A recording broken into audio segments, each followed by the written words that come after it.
کہ پروردگار میری اولاد میں سے بھی پیشوا بنائیو۔ فرمایا کہ میرا قول و قرار ظالموں کے لیے نہیں ہوا کرتا۔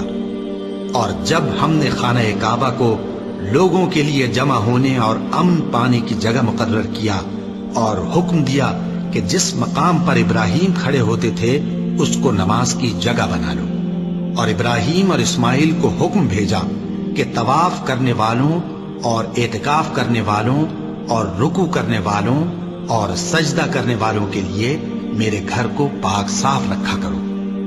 اور جب ابراہیم نے دعا کی کہ اے پروردگار اس جگہ کو امن کا شہر بنا، اور اس کے رہنے والوں میں سے جو اللہ پر اور روز آخر پر ایمان لائیں ان کے کھانے کو میوے عطا فرما، تو اللہ نے فرمایا کہ جو کافر ہوگا میں اس کو بھی کچھ مدت تک سامان زندگی دوں گا، مگر پھر اس کو عذاب دوزخ کے بھگتنے کے لیے مجبور کر دوں گا، اور وہ بری جگہ ہے۔ اور جب ابراہیم اور اسماعیل بیت اللہ کی بنیادیں اونچی کر رہے تھے تو دعا کیے جاتے تھے کہ اے ہمارے پروردگار ہم سے یہ خدمت قبول فرما، بے شک تو سننے والا ہے، جاننے والا ہے۔ اے پروردگار ہم کو اپنا فرما بردار بنائے رکھیو، اور ہماری اولاد میں سے بھی ایک گروہ کو اپنا حکم بردار بنائیو۔ اور پروردگار ہمیں ہمارے طریق عبادت بتا، اور ہمارے حال پر رحم کے ساتھ توجہ فرما، بے شک تو ہی توجہ فرمانے والا ہے، مہربان ہے۔ اے پروردگار ان لوگوں میں انہی میں سے ایک پیغمبر مبعوث کیجو جو ان کو تیری آیتیں پڑھ پڑھ کر سنایا کرے اور کتاب اور دانائی سکھایا کرے، اور ان کے دلوں کو پاک صاف کیا کرے، بے شک تو غالب ہے، صاحب حکمت ہے۔ اور ابراہیم کے دین سے کون روگردانی کر سکتا ہے بجز اس کے جو نہایت نادان ہو؟ اور ہم نے ان کو دنیا میں بھی منتخب کیا تھا اور آخرت میں بھی وہ نیک لوگوں میں ہوں گے۔ جب ان سے ان کے پروردگار نے فرمایا کہ میرے فرمانبردار ہو جاؤ تو انہوں نے عرض کی کہ میں رب العالمین کا فرمانبردار ہو گیا۔ اور ابراہیم نے اپنے بیٹوں کو اسی بات کی وصیت کی، اور یعقوب نے بھی اپنے فرزندوں سے یہی کہا کہ اے میرے بیٹو، اللہ نے تمہارے لیے یہی دین پسند فرمایا ہے، تو مرنا تو مسلمان ہی مرنا۔ جس وقت یعقوب وفات پانے لگے تو کیا تم اس وقت موجود تھے جب انہوں نے اپنے بیٹوں سے پوچھا کہ میرے بعد تم کس کی عبادت کرو گے؟ تو انہوں نے کہا کہ آپ کے معبود اور آپ کے باپ دادا ابراہیم اور اسماعیل اور اسحاق کے معبود کی عبادت کریں گے، جو معبود یکتا ہے اور ہم اسی کے حکم بردار ہیں۔ یہ جماعت گزر چکی، ان کو ان کے اعمال کا بدلہ ملے گا اور تم کو تمہارے اعمال کا، اور جو عمل وہ کرتے تھے ان کی پرسش تم سے نہیں ہوگی۔ اور یہودی اور عیسائی کہتے ہیں کہ یہودی یا عیسائی ہو جاؤ تو سیدھے رستے لگ جاؤ گے۔ اے پیغمبر ان سے کہہ دو نہیں، بلکہ ہم دین ابراہیم اختیار کیے ہوئے ہیں جو ایک اللہ کے ہو رہے تھے اور مشرکوں میں سے نہ تھے۔ مسلمانوں کہو کہ ہم اللہ پر ایمان لائے اور جو کتاب ہم پر اتری اس پر، اور جو صحیفے ابراہیم اور اسماعیل اور اسحاق اور یعقوب اور ان کی اولاد پر نازل ہوئے ان پر، اور جو کتابیں موسیٰ اور عیسیٰ کو عطا ہوئیں ان پر، اور جو دوسرے پیغمبروں کو ان کے پروردگار کی طرف سے ملی ان پر، سب پر ایمان لائے۔ ہم ان پیغمبروں میں سے کسی میں کچھ فرق نہیں کرتے، اور ہم اسی معبود واحد کے فرما بردار ہیں۔ پھر اگر یہ لوگ بھی اسی طرح ایمان لے آئیں جس طرح تم ایمان لے آئے ہو تو ہدایت یاب ہو جائیں، اور اگر منہ پھیر لیں اور نہ مانے تو وہ تمہارے مخالف ہیں، اور ان کے مقابلے میں تمہیں اللہ کافی ہے، اور وہ سننے والا ہے، جاننے والا ہے۔ کہہ دو کہ ہم نے اللہ کا رنگ اختیار کر لیا ہے، اور اللہ سے بہتر رنگ کس کا ہو سکتا ہے، اور ہم اسی کی عبادت کرنے والے ہیں۔ ان سے کہو کیا تم اللہ کے بارے میں ہم سے جھگڑتے ہو، حالانکہ وہی ہمارا اور تمہارا پروردگار ہے، اور ہم کو ہمارے اعمال کا بدلہ ملے گا اور تم کو تمہارے اعمال کا، اور ہم خاص اسی کی عبادت کرنے والے ہیں۔ اے یہود و نصارا، کیا تم اس بات کے قائل ہو کہ ابراہیم اور اسماعیل اور اسحاق اور یعقوب اور ان کی اولاد یہودی یا عیسائی تھے؟ اے پیغمبر ان سے کہو کہ بھلا تم زیادہ جانتے ہو یا اللہ؟ اور اس سے بڑھ کر ظالم کون جو اللہ کی شہادت کو جو اس کے پاس کتاب میں موجود ہے چھپائے؟ اور جو کچھ تم لوگ کر رہے ہو اللہ اس سے غافل نہیں۔ یہ انبیاء کی جماعت گزر چکی، ان کو وہ ملے گا جو انہوں نے کیا، اور تم کو وہ جو تم نے کیا، اور جو عمل وہ کرتے تھے ان کی پرسش تم سے نہیں ہوگی۔ احمق لوگ کہیں گے کہ مسلمان جس قبلے پر پہلے سے چلے آتے تھے اب اس سے کیوں منہ پھیر بیٹھے؟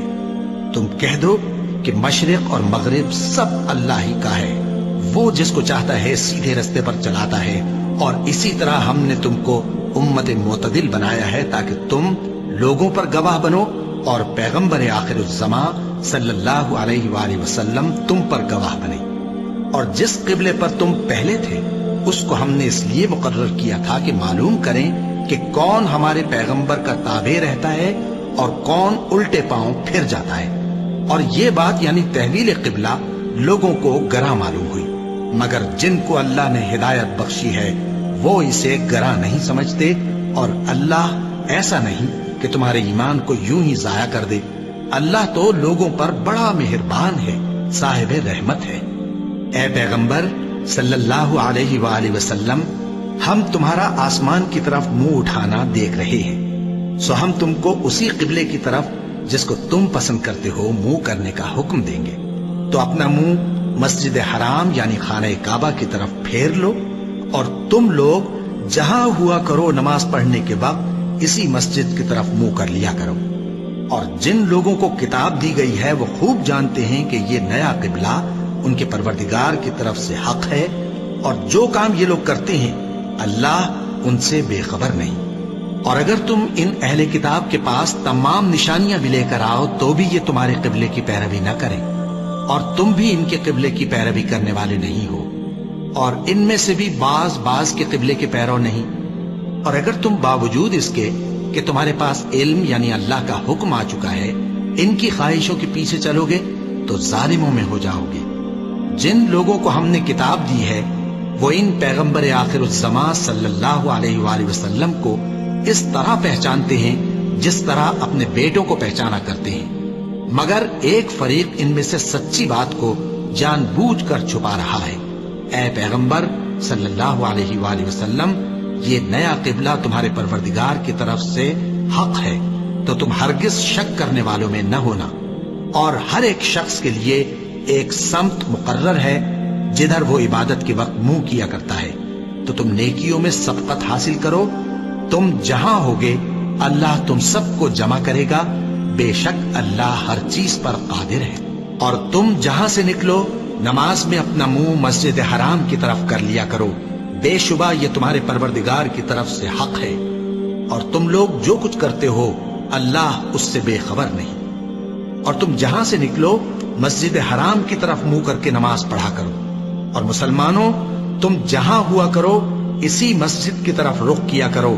یہ تاکید اس لیے کی گئی ہے کہ لوگ تم کو کسی طرح کا الزام نہ دے سکیں، مگر ان میں سے جو ظالم ہیں وہ الزام دیں تو دیں، سو ان سے مت ڈرنا اور مجھی سے ڈرتے رہنا، اور یہ بھی مقصود ہے کہ میں تم کو اپنی تمام نعمتیں بخشوں، اور یہ بھی کہ تم راہ راست پر چلو۔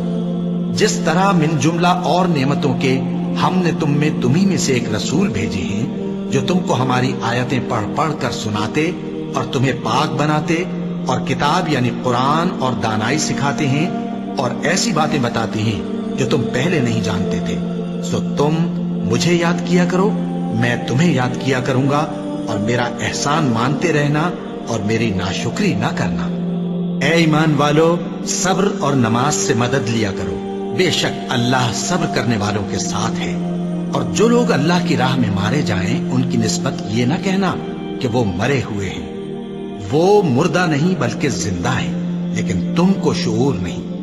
اور ہم کسی قدر خوف اور بھوک اور مال اور جانوں اور میووں کے نقصان سے تمہاری آزمائش کریں گے، اور صبر کرنے والوں کو بشارت سنا دو کہ ان لوگوں پر جب کوئی مصیبت واقع ہوتی ہے تو کہتے ہیں کہ ہم اللہ ہی کا مال ہیں اور اسی کی طرف لوٹ کر جانے والے ہیں۔ یہی لوگ ہیں جن پر ان کے پروردگار کی عنایتیں ہیں اور خصوصی رحمت بھی ہے، اور یہی سیدھے رستے پر ہیں۔ بے شک کوہ صفا اور مروہ اللہ کی نشانیوں میں سے ہیں، تو جو شخص خانہ کعبہ کا حج یا عمرہ کرے اس پر کچھ گناہ نہیں کہ دونوں کے درمیان چکر لگائے، بلکہ یہ ایک نیک کام ہے، اور جو کوئی نیک کام کرے تو اللہ قدردان ہے، دانا ہے۔ جو لوگ ہمارے حکموں اور ہدایتوں کو جو ہم نے نازل کی ہے کسی غرض فاسد سے چھپاتے ہیں، باوجود کہ ہم نے ان کو لوگوں کے سمجھانے کے لیے اپنی کتاب میں کھول کھول کر بیان کر دیا ہے، ایسوں پر اللہ اور تمام لعنت کرنے والے لعنت کرتے ہیں۔ ہاں، جو توبہ کرتے ہیں اور اپنی حالت درست کر لیتے ہیں اور احکام الہی کو صاف صاف بیان کر دیتے ہیں تو میں ان کے قصور معاف کر دیتا ہوں، اور میں بڑا معاف کرنے والا، بڑا مہربان ہوں۔ جو لوگ کافر ہوئے اور کافر ہی مرے، ایسوں پر اللہ کی اور فرشتوں کی اور انسانوں کی سب کی لعنت، وہ ہمیشہ اسی لعنت میں گرفتار رہیں گے۔ ان سے نہ تو عذاب ہلکا ہی کیا جائے گا اور نہ انہیں کچھ مہلت ملے گی۔ اور لوگوں، تمہارا معبود ایک ہی معبود ہے، اس بڑے مہربان اور رحم والے کے سوا کوئی عبادت کے لائق نہیں۔ بے شک آسمانوں اور زمین کے پیدا کرنے میں اور رات اور دن کے ایک دوسرے کے پیچھے آنے جانے میں اور کشتیوں اور جہازوں میں جو سمندر میں لوگوں کے فائدے کے لیے رواں ہیں، اور میں جس کو اللہ آسمان سے برساتا اور اس سے زمین کو اس کے مردہ ہو جانے کے بعد زندہ یعنی خشک ہو جانے کے بعد سرسبز کر دیتا ہے، اور زمین پر ہر قسم کے جانور پھیلانے میں اور ہواؤں کے چلانے میں اور بادلوں میں جو آسمان اور زمین کے درمیان گھرے رہتے ہیں، عقل مندوں کے لیے اللہ کی قدرت کی نشانیاں ہیں۔ اور بعض لوگ ایسے ہیں جو غیر اللہ کو اللہ کا شریک بناتے اور ان سے اللہ کی سی محبت کرتے ہیں، لیکن جو ایمان والے ہیں وہ تو اللہ ہی کے سب سے زیادہ دوستدار ہیں۔ اور اے کاش ظالم لوگ جو بات عذاب کے وقت دیکھیں گے اب دیکھ لیتے کہ سب طرح کی طاقت اللہ ہی کو ہے، اور یہ کہ اللہ سخت عذاب کرنے والا ہے۔ اس دن کفر کے پیشوا اپنے پیروں سے بیزاری ظاہر کریں گے اور دونوں عذاب الہی دیکھ لیں گے اور ان کے آپس کے تعلقات منقطع ہو جائیں گے۔ یہ حال دیکھ کر پیروی کرنے والے حسرت سے کہیں گے کہ اے کاش ہمیں پھر دنیا میں جانا نصیب ہو، تاکہ جس طرح یہ ہم سے بیزار ہو رہے ہیں اسی طرح ہم بھی ان سے بیزار ہوں۔ اس طرح اللہ ان کے اعمال حسرت بنا کر دکھائے گا اور وہ دوزخ سے نکل نہیں سکیں گے۔ لوگوں، جو چیزیں زمین میں حلال طیب ہیں وہ کھاؤ، اور شیطان کے قدموں پر نہ چلو، وہ تمہارا کھلا دشمن ہے۔ وہ تو تم کو برائی اور بے حیائی ہی کے کام کرنے کو کہتا ہے، اور یہ بھی کہ اللہ کی نسبت ایسی باتیں کہو جن کا تمہیں کچھ بھی علم نہیں۔ اور جب ان لوگوں سے کہا جاتا ہے کہ جو کتاب اللہ نے نازل فرمائی ہے اس کی پیروی کرو، تو کہتے ہیں نہیں، بلکہ ہم تو اسی چیز کی پیروی کریں گے جس پر ہم نے اپنے باپ دادا کو پایا۔ بھلا اگرچہ ان کے باپ دادا نہ کچھ سمجھتے ہوں اور نہ سیدھے رستے پر ہوں، تب بھی وہ انہی کی تقلید کیے جائیں گے۔ جو لوگ کافر ہیں ان کی مثال اس شخص کی سی ہے جو کسی ایسی چیز کو آواز دے جو پکار اور آواز کے سوا کچھ سن نہ سکے۔ یہ بہرے ہیں، گونگے ہیں، اندھے ہیں کہ کچھ سمجھ ہی نہیں سکتے۔ اے اہل ایمان، جو پاکیزہ چیزیں ہم نے تم کو عطا فرمائی ہیں ان کو کھاؤ، اور اگر اللہ ہی کے بندے ہو تو اس کی نعمتوں کا شکر بھی ادا کرو۔ اس نے تو تم پر بس مرا ہوا جانور اور لہو اور سور کا گوشت اور جس چیز پر اللہ کے سوا کسی اور کا نام پکارا جائے حرام کر دیا ہے۔ ہاں، جو مجبور ہو جائے بشرطے کہ اللہ کی نافرمانی نہ کرے اور حد ضرورت سے باہر نہ نکل جائے، اس پر کچھ گناہ نہیں۔ بے شک اللہ بخشنے والا ہے، رحم کرنے والا ہے۔ جو لوگ اللہ کی کتاب سے ان آیتوں اور ہدایتوں کو جو اس نے نازل فرمائی ہیں چھپاتے اور ان کے بدلے تھوڑی سی قیمت یعنی دنیاوی منفعت حاصل کرتے ہیں، وہ اپنے پیٹوں میں محض آگ بھرتے ہیں۔ ایسے لوگوں سے اللہ قیامت کے دن نہ کلام کرے گا اور نہ ان کو گناہوں سے پاک کرے گا، اور ان کے لیے دکھ دینے والا عذاب ہے۔ یہ وہ لوگ ہیں جنہوں نے ہدایت چھوڑ کر گمراہی اور بخشش چھوڑ کر عذاب خرید لیا۔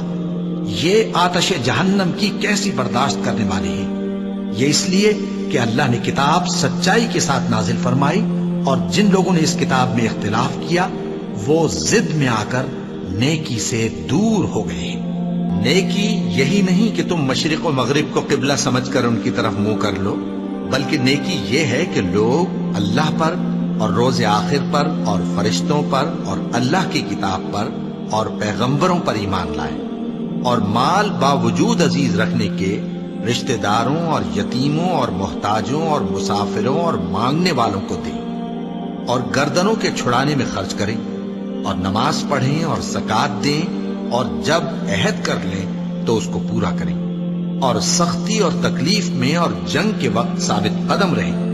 یہی لوگ ہیں جو ایمان میں سچے ہیں، اور یہی ہیں جو اللہ سے ڈرنے والے ہیں۔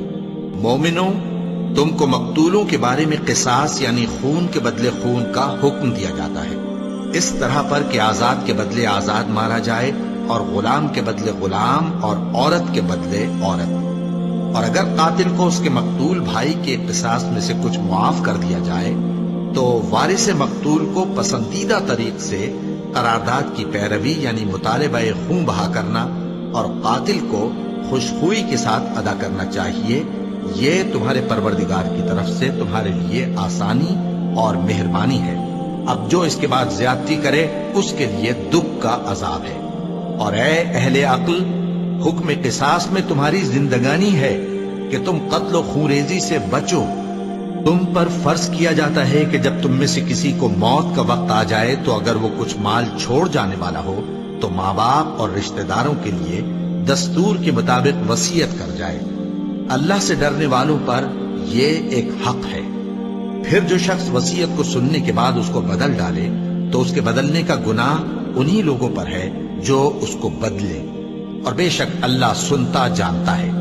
اب اگر کسی کو وصیت کرنے والے کی طرف سے کسی وارث کی طرفداری یا حق تلفی کا اندیشہ ہو تو اگر وہ وصیت کو بدل کر وارثوں میں صلح کرا دے تو اس پر کچھ گناہ نہیں، بے شک اللہ بخشنے والا ہے، رحم والا ہے۔ مومنوں، تم پر روزے فرض کیے گئے ہیں جس طرح تم سے پہلے لوگوں پر فرض کیے گئے تھے تاکہ تم پرہیزگار بنو۔ روزوں کے دن گنتی کے چند روز ہیں، تو جو شخص تم میں سے بیمار ہو یا سفر میں ہو تو دوسرے دنوں میں روزوں کا شمار پورا کر لے۔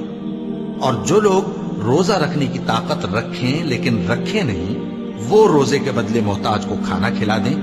اور جو کوئی اپنی مرضی سے زیادہ نیکی کرے تو اس کے حق میں زیادہ اچھا ہے، اور اگر سمجھو تو روزہ رکھنا ہی تمہارے حق میں بہتر ہے۔ روزوں کا مہینہ رمضان کا مہینہ ہے جس میں قرآن اول نازل ہوا، جو لوگوں کا رہنما ہے اور جس میں ہدایت کی کھلی نشانیاں ہیں اور جو حق و باطل کو الگ الگ کرنے والا ہے۔ تو جو کوئی تم میں سے اس مہینے میں موجود ہو چاہیے کہ پورے مہینے کے روزے رکھے، اور جو بیمار ہو یا سفر میں ہو تو دوسرے دنوں میں روزے رکھ کر ان کا شمار پورا کر لے۔ اللہ تمہارے حق میں آسانی چاہتا ہے اور سختی نہیں چاہتا، اور یہ آسانی کا حکم اس لیے دیا گیا ہے کہ تم روزوں کا شمار پورا کر لو، اور اس احسان کے بدلے کہ اللہ نے تم کو ہدایت بخشی ہے تم اس کو بزرگی سے یاد کرو اور اس کا شکر کرو۔ اور اے پیغمبر، جب تم سے میرے بندے میرے بارے میں دریافت کریں تو انہیں معلوم ہو کہ میں تو تمہارے پاس ہی ہوں۔ جب کوئی پکارنے والا مجھے پکارتا ہے تو میں اس کی دعا قبول کرتا ہوں۔ تو ان کو چاہیے کہ میرے حکموں کو مانیں اور مجھ پر ایمان رکھیں تاکہ نیک رستہ پائیں۔ روزوں کی راتوں میں تمہارے لیے اپنی عورتوں کے پاس جانا جائز کر دیا گیا ہے۔ وہ تمہاری پوشاک ہیں اور تم ان کی پوشاک ہو۔ اللہ کو معلوم ہے کہ تم ان کے پاس جانے سے اپنے حق میں خیانت کرتے تھے، سو اس نے تم پر مہربانی کی اور تمہاری حرکات سے درگزر فرمائی۔ تو اب تم کو اختیار ہے کہ ان سے مباشرت کرو، اور اللہ نے جو چیز تمہارے لیے لکھ رکھی ہے یعنی اولاد، اس کو اللہ سے طلب کرو اور کھاؤ اور پیو یہاں تک کہ صبح کی سفید دھاری رات کی سیاہ دھاری سے الگ نظر آنے لگے۔ پھر روزہ رکھ کر رات تک پورا کرو، اور جب تم مسجدوں میں اعتکاف بیٹھتے ہو تو ان سے مباشرت نہ کرو۔ یہ اللہ کی حدیں ہیں، ان کے پاس نہ جانا۔ اسی طرح اللہ اپنی آیتیں لوگوں کے سمجھانے کے لیے کھول کھول کر بیان فرماتا ہے تاکہ وہ پرہیزگار بنے۔ اور آپس میں ایک دوسرے کا مال ناحق نہ کھاؤ، اور نہ اس کو رشوتاً حاکموں کے پاس پہنچاؤ تاکہ لوگوں کے مال کا کچھ حصہ ناجائز طور پر کھا جاؤ، اور اسے تم جانتے بھی ہو۔ اے پیغمبر، لوگ تم سے نئے چاند کے بارے میں دریافت کرتے ہیں کہ گھٹتا بڑھتا کیوں ہے۔ کہہ دو کہ وہ لوگوں کے کاموں کی میعادیں اور حج کے وقت معلوم ہونے کا ذریعہ ہے۔ اور نیکی اس بات میں نہیں کہ احرام کی حالت میں گھروں میں ان کے پچھواڑے کی طرف سے آؤ، بلکہ نیکوکار وہ ہے جو پرہیزگار ہو، اور گھروں میں ان کے دروازوں سے آیا کرو اور اللہ سے ڈرتے رہو تاکہ کامیاب ہو جاؤ۔ اور جو لوگ تم سے لڑتے ہیں تم بھی اللہ کی راہ میں ان سے لڑو، مگر زیادتی نہ کرنا کہ اللہ زیادتی کرنے والوں کو دوست نہیں رکھتا۔ اور ان کو جہاں پاؤ قتل کر دو، اور جہاں سے انہوں نے تم کو نکالا ہے یعنی مکے سے، وہاں سے تم بھی ان کو نکال دو۔ اور دین سے گمراہ کرنے کا فساد قتل و خونریزی سے کہیں بڑھ کر ہے۔ اور جب تک وہ تم سے مسجد حرام یعنی خانہ کعبہ کے پاس نہ لڑیں تم بھی وہاں ان سے نہ لڑنا۔ ہاں اگر وہ تم سے لڑیں تو تم ان کو قتل کر ڈالو، کافروں کی یہی سزا ہے۔ پھر اگر وہ باز آ جائیں تو اللہ بخشنے والا ہے، رحم کرنے والا ہے۔ اور ان سے اس وقت تک لڑتے رہنا کہ فساد نابود ہو جائے اور ملک میں اللہ ہی کا دین غالب ہو جائے۔ پھر اگر وہ فساد سے باز آ جائیں تو ظالموں کے سوا کسی پر زیادتی نہیں کرنی چاہیے۔ ادب کا مہینہ ادب کے مہینے کے مقابل ہے، اور ادب کی چیزیں ایک دوسرے کا بدلہ ہیں۔ بس اگر کوئی تم پر زیادتی کرے تو جیسی زیادتی وہ تم پر کرے ویسی ہی تم اس پر کرو، اور اللہ سے ڈرتے رہو اور جان رکھو کہ اللہ ڈرنے والوں کے ساتھ ہے۔ اور اللہ کی راہ میں مال خرچ کرو اور اپنے آپ کو ہلاکت میں نہ ڈالو، اور نیکی کرو، بے شک اللہ نیکی کرنے والوں کو دوست رکھتا ہے۔ اور اللہ کی خوشنودی کے لیے حج اور عمرے کو پورا کرو، اور اگر راستے میں روک لیے جاؤ تو جیسی قربانی میسر ہو کر دو، اور جب تک قربانی اپنے مقام پر نہ پہنچ جائے سر نہ منڈاؤ۔ اور اگر کوئی تم میں بیمار ہو یا اس کے سر میں کسی طرح کی تکلیف ہو تو اگر وہ سر منڈا لے تو اس کے بدلے روزے رکھے یا صدقہ دے یا قربانی کرے۔ پھر جب تکلیف دور ہو کر تم مطمئن ہو جاؤ تو جو تم میں حج کے وقت تک عمرے سے فائدہ اٹھانا چاہے وہ جیسی قربانی میسر ہو کرے، اور جس کو قربانی نہ ملے وہ 3 روزے ایام حج میں رکھے اور 7 جب واپس ہو۔ یہ پورے 10 ہوئے۔ یہ حکم اس شخص کے لیے ہے جس کے اہل و عیال مکے میں نہ رہتے ہوں۔ اور اللہ سے ڈرتے رہو اور جان رکھو کہ اللہ سخت عذاب دینے والا ہے۔ حج کے مہینے معین ہیں جو معلوم ہیں، تو جو شخص ان مہینوں میں حج کی نیت کر لے تو حج کے دنوں میں نہ عورتوں سے اختلاط کرے، نہ کوئی برا کام کرے اور نہ کسی سے جھگڑے۔ اور جو نیک کام تم کرو گے وہ اللہ کو معلوم ہو جائے گا۔ اور زاد راہ یعنی رستے کا خرچ ساتھ لے جاؤ، کیونکہ بہترین زاد راہ پرہیزگاری ہے۔ اور اے اہل عقل مجھی سے ڈرتے رہو، اس کا تمہیں کچھ گناہ نہیں کہ حج کے دنوں میں بذریعہ تجارت اپنے پروردگار سے روزی طلب کرو۔ اور جب عرفات سے واپس ہونے لگو تو مشعر حرام یعنی مزدلفہ میں اللہ کا ذکر کرو، اور اس طرح ذکر کرو جس طرح اس نے تم کو سکھایا، اور اس سے پیشتر تم لوگ ان طریقوں سے محض ناواقف تھے۔ پھر جہاں سے اور لوگ واپس ہوں وہیں سے تم بھی واپس ہو، اور اللہ سے بخشش مانگو، بے شک اللہ بخشنے والا ہے، رحمت کرنے والا ہے۔ پھر جب حج کے تمام ارکان پورے کر چکو تو مینا میں اللہ کو یاد کرو جس طرح اپنے باپ دادا کو یاد کیا کرتے تھے، بلکہ اس سے بھی زیادہ۔ اور بعض لوگ ایسے ہیں جو اللہ سے التجا کرتے ہیں کہ اے پروردگار ہم کو جو دینا ہے دنیا ہی میں دے دے، اور ایسے لوگوں کا آخرت میں کچھ حصہ نہیں۔ اور بعض ایسے ہیں کہ دعا کرتے ہیں کہ پروردگار ہم کو دنیا میں بھی نعمت عطا فرما اور آخرت میں بھی نعمت بخشیو اور دوزخ کے عذاب سے محفوظ رکھیو۔ یہی لوگ ہیں جن کے لیے ان کے کاموں کا حصہ یعنی اجر نیک تیار ہے، اور اللہ جلد حساب لینے والا ہے۔ اور قیام منی کے دنوں میں جو گنتی کے دن ہیں اللہ کو یاد کرو۔ اگر کوئی جلدی کرے اور 2 ہی دن میں چل دے تو اس پر بھی کچھ گناہ نہیں، اور جو بات تک ٹھہرا رہے اس پر بھی کچھ گناہ نہیں۔ یہ باتیں اس شخص کے لیے ہیں جو اللہ سے ڈرے، اور تم لوگ اللہ سے ڈرتے رہو اور جان رکھو کہ تم سب اس کے پاس جمع کیے جاؤ گے۔ اور کوئی شخص تو ایسا ہے جس کی گفتگو دنیا کی زندگی میں تم کو دلکش معلوم ہوتی ہے، اور وہ اپنے معافی ضمیر پر یعنی اس بات پر جو اس کے دل میں ہے اللہ کو گواہ بناتا ہے، حالانکہ وہ سخت جھگڑالو ہے۔ اور جب پیٹ پھیر کر چلا جاتا ہے تو زمین میں دوڑتا پھرتا ہے تاکہ اس میں فتنہ انگیزی کرے اور کھیتی کو برباد اور انسانوں اور حیوانوں کی نسل کو نابود کر دے، اور اللہ فتنہ انگیزی کو پسند نہیں کرتا۔ اور جب اس سے کہا جاتا ہے کہ اللہ سے خوف کر تو غرور اس کو گناہ میں پھنسا دیتا ہے، سو اس کو جہنم کافی ہے اور وہ بہت برا ٹھکانہ ہے۔ اور کوئی شخص ایسا ہے کہ اللہ کی خوشنودی حاصل کرنے کے لیے اپنی جان بیچ ڈالتا ہے، اور اللہ بندوں پر بہت مہربان ہے۔ مومنو، اسلام میں پورے داخل ہو جاؤ اور شیطان کے پیچھے نہ چلو، وہ تو تمہارا کھلا دشمن ہے۔ پھر اگر تم احکام روشن پہنچ جانے کے بعد لڑکھڑا جاؤ تو جان رکھو کہ اللہ غالب ہے، حکمت والا ہے۔ کیا یہ لوگ اسی بات کے منتظر ہیں کہ ان پر اللہ کا عذاب بادل کے سائبانوں میں نازل ہو اور فرشتے بھی اتر آئیں اور کام تمام کر دیا جائے؟ اور سب کاموں کا رجوع اللہ ہی کی طرف ہے۔ اے پیغمبر، بنی اسرائیل سے پوچھو کہ ہم نے ان کو کتنی کھلی نشانیاں دی، اور جو شخص اللہ کی نعمت کو اپنے پاس آنے کے بعد بدل دے تو اللہ سخت عذاب کرنے والا ہے۔ اور جو کافر ہیں ان کے لیے دنیا کی زندگی خوشنما کر دی گئی ہے اور وہ مومنوں سے تمسخر کرتی ہیں، لیکن جو پرہیزگار ہیں وہ قیامت کے دن ان سے اوپر ہوں گے۔ اور اللہ جس کو چاہتا ہے بے حساب رزق دیتا ہے۔ پہلے تو سب لوگوں کا ایک ہی مذہب تھا، لیکن وہ آپس میں اختلاف کرنے لگے تو اللہ نے ان کی طرف بشارت دینے والے اور ڈر سنانے والے پیغمبر بھیجے اور ان پر سچائی کے ساتھ کتابیں نازل کی تاکہ جن امور میں لوگ اختلاف کرتے تھے ان کا ان میں فیصلہ کر دے۔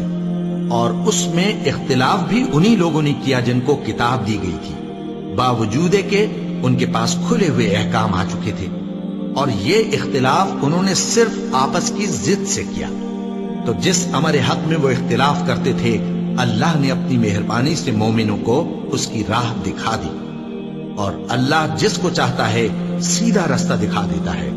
کیا تم یہ خیال کرتے ہو کہ یوں ہی بہشت میں داخل ہو جاؤ گے، اور ابھی تم کو پہلے لوگوں کی سی مشکلیں تو پیش آئی ہی نہیں؟ ان کو بڑی بڑی سختیاں اور تکلیفیں پہنچیں اور وہ صعوبتوں میں ہلا دیے گئے، یہاں تک کہ پیغمبر اور مومن لوگ جو ان کے ساتھ تھے سب پکار اٹھے کہ کب اللہ کی مدد آئے گی۔ دیکھو اللہ کی مدد عنقریب آیا چاہتی ہے۔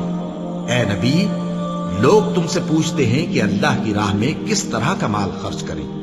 کہہ دو کہ جو چاہو خرچ کرو، لیکن جو مال خرچ کرنا چاہو وہ درجہ بدرجہ اہل استحقاق یعنی ماں باپ کو اور قریب کے رشتہ داروں کو اور یتیموں کو اور محتاجوں کو اور مسافروں کو سب کو دو، اور جو بھلائی تم کرو گے اللہ اس کو جانتا ہے۔ مسلمانوں، تم پر اللہ کے رستے میں لڑنا فرض کر دیا گیا ہے، اور وہ تمہیں ناگوار تو ہوگا، مگر عجب نہیں کہ ایک چیز تم کو بری لگے اور وہ تمہارے حق میں بھلی ہو، اور عجب نہیں کہ ایک چیز تم کو بھلی لگے اور وہ تمہارے لیے مضر ہو، اور ان باتوں کو اللہ ہی بہتر جانتا ہے اور تم نہیں جانتے۔ اے پیغمبر، لوگ تم سے عزت والے مہینوں میں لڑائی کرنے کے بارے میں دریافت کرتے ہیں، کہہ دو کہ ان میں لڑنا بڑا گناہ ہے، اور اللہ کی راہ سے روکنا اور اس سے کفر کرنا اور مسجد حرام یعنی خانہ کعبہ میں جانے سے بند کرنا اور اہل مسجد کو اس میں سے نکال دینا جو یہ کفار کرتے ہیں، اللہ کے نزدیک اس سے بھی زیادہ گناہ ہے، اور فتنہ انگیزی خونریزی سے بھی بڑھ کر ہے۔